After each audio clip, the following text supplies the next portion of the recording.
Hi all, it's Jen, and this video will show you how to create a table in Access, set field names and data types, and even apply input masks.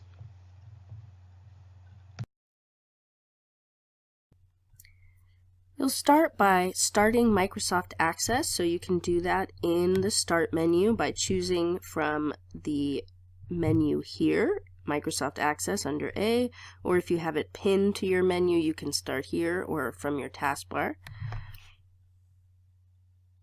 And we're going to create a brand new database. So go ahead and click on Blank Database.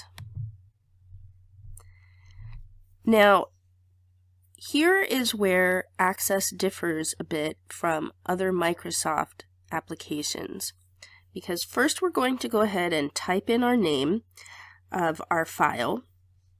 So I'm going to call this Sample Tables.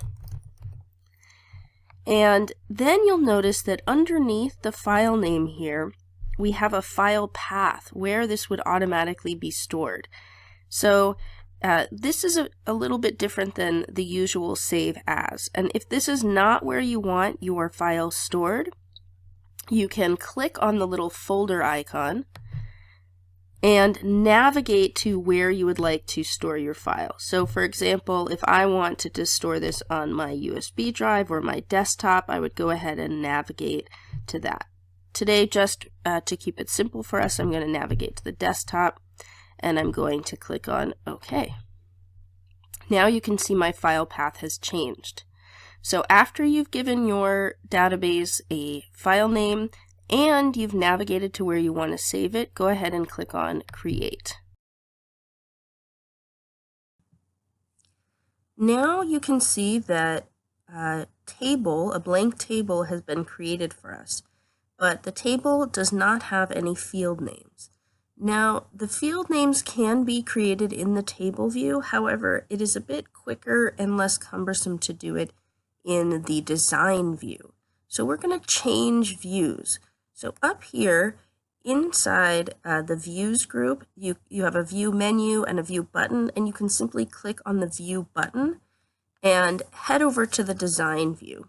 Now, before you do this, they're going to want you to name your table. So we're going to name this table Patients. And click OK. And now you are back in the design view. And the design view is like the backstage view that shows you what's going on in your table.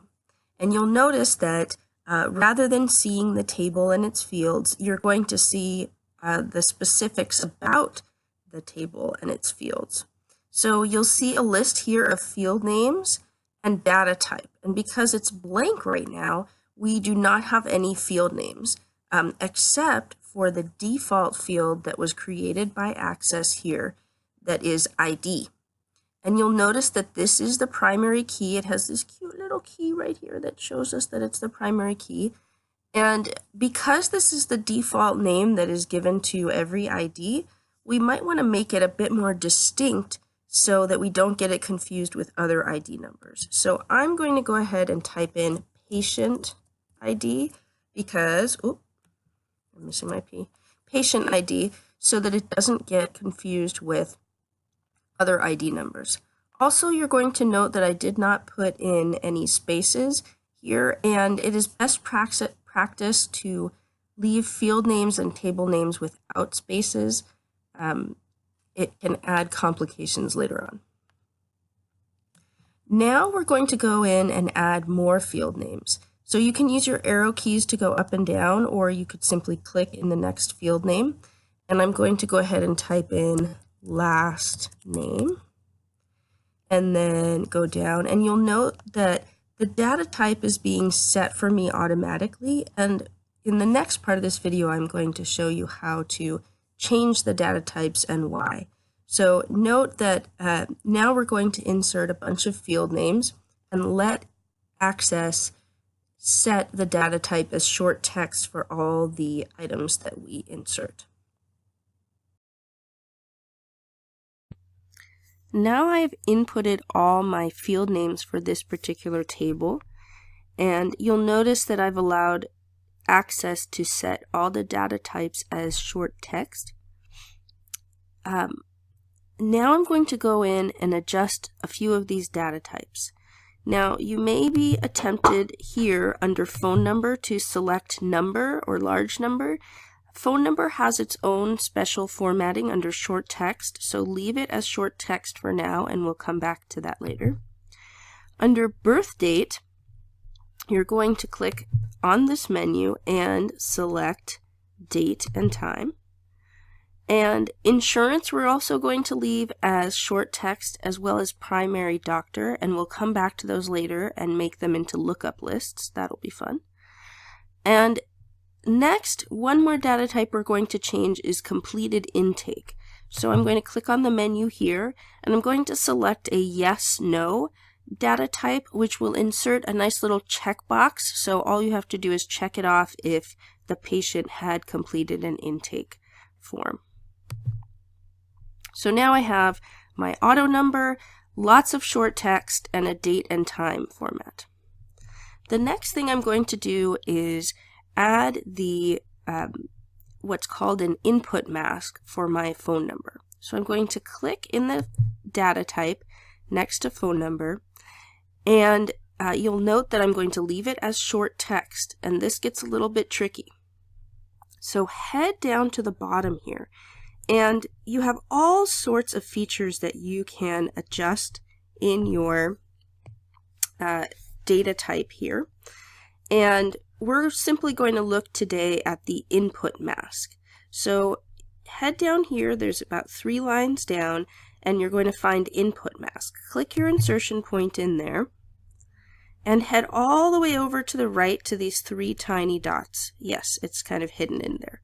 So then go ahead and click on the 3 dots. It's going to ask me to save, which I will. I'll click yes.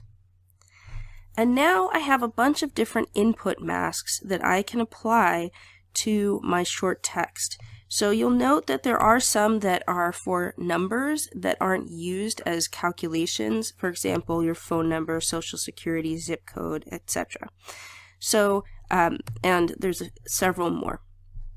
So here we want to go ahead and select phone number at the top. So make sure that it's highlighted. Click next. And here it shows us the mask that will be input. So you'll have parentheses for the area code and a dash, and you'll have underscores to mark where you're supposed to type in the numbers. And I'm not going to adjust it, so I'm just going to click next. And now it's going to ask, how do I want to store the data? With the symbols or without? And I would like to store the data without so that I don't have a bunch of symbols inside my phone number data. So I'll go ahead and click next and then finish. And now you can see that this input mask has been inserted inside my phone number. I'm going to do a similar thing for my birth date here. I'm going to click here under date and time, and I'm going to click under input mask, head all the way over to the right, click on the 3 dots. I have to save, yes. And this time I get to select how do I want the date to appear. So I'd like to use the dash or slash form called short date right here, rather than the one with the dashes below. So I'm going to click next. Again, yes, I approve of that, and I approve of having underscores. Next, and then finish. Now I have an input mask for my date. I will show you how to do lookup lists later in another video for the other 2 data types. So right now I'm just going to go up and save, and I'm going to head back to my table view, to my data sheet view. And now you can see that all of the field names have been input across the top. I could go ahead and widen them a bit if I wanted to be able to see them a bit better. And the items that I had created input masks for, if I click inside phone number, I have an input mask, and birth date, I have an input mask.